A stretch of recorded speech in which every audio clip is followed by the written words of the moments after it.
जिंदगी तूफानी है जहां है डक बर्ड गाड़ियां लेजर्स हवाई जहाज ये है डक ब्लड रहस्य सुलझाओ इतिहास बनाओ DuckTales Fellow Toastmasters and guests, welcome to the world of animation.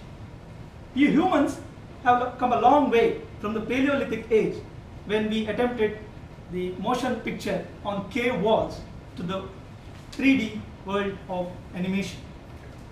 What is animation? Animation is the process of making an illusion of motion or change. So how is this illusion created? Take a flip book.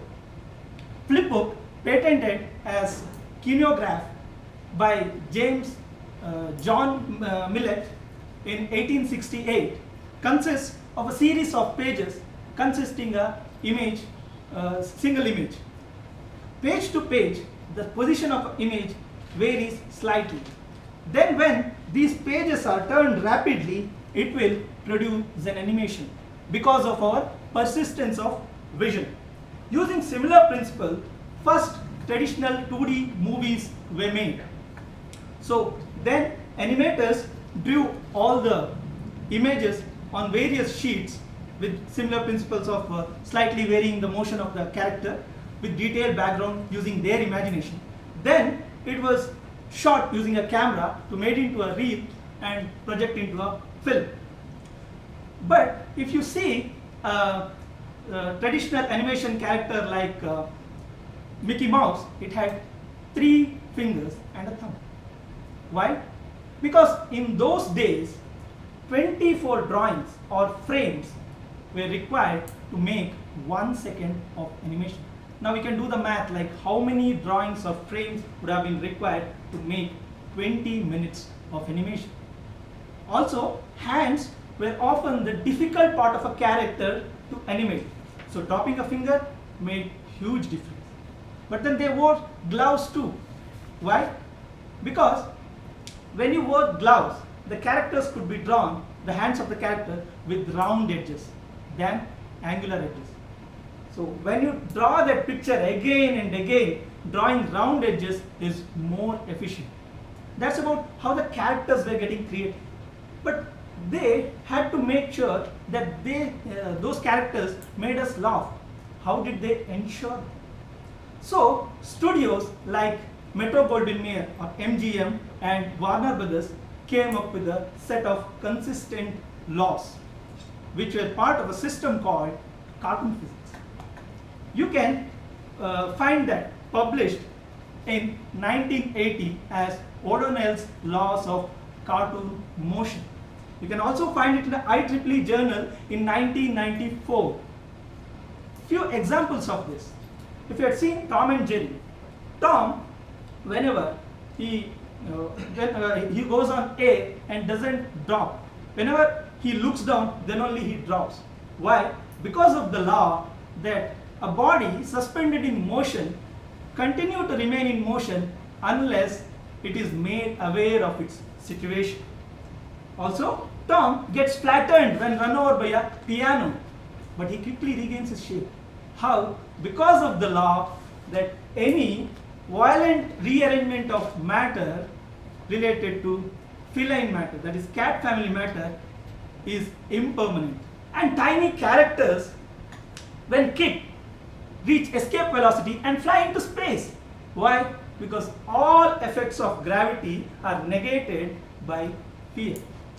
In spite of cartoon physics, they are not complete aliens. They are anthropomorphous too, that is, having human emotions and traits. So one fine example for this is the series The Smurfs, created by Belgian cartoon artist Pio in 1958. The characters in that series are named after human traits like grouchy, brainy, vanity, and scaredy. So dialogues follow the traits, like grouchy Smurfs would say, I hate announcements, I hate snoring. So these characters are anthropomorphous. Because of that, we humans or the grown-ups have huge fan following for the cartoons. For example, one of my friends watches Lion King whenever she feels low and wants to come back. She takes cue from the inspiring tale of Simba the lion, who regains his kingdom coming back from exile. I was not a fan of animated movies till Ice Age. How could one not fall in love with characters like Manny the Mammoth and Sid, a loudmouth ground sloth with the heart of a bull? Characters like this tempt us to get into their world of fantasy. But how do you get into their world of fantasy? One way is to visit the Disneylands located in California, Florida, Paris, Shanghai, Hong Kong, or Tokyo. When I visited Tokyo Disneyland in 2012, I was amazed to see people had queued up as early as 8 a.m. to get a glimpse into the iconic Cinderella's castle. Then the roaring rides, the spectacular shows, and the ecstatic electric parade in the evening led by Goofy and the huge Mickey Mouse toy. A mesmerizing world of fantasy had come alive. To sum up the aspects of this fantasy world, that is the illusion, the laughter, and the anthropomorphous characters, what is that one thing which binds them all? I find that it is this motto which two of my favorite cartoon characters say in tandem. Those are Timon and Pumbaa say Hakuna Matata.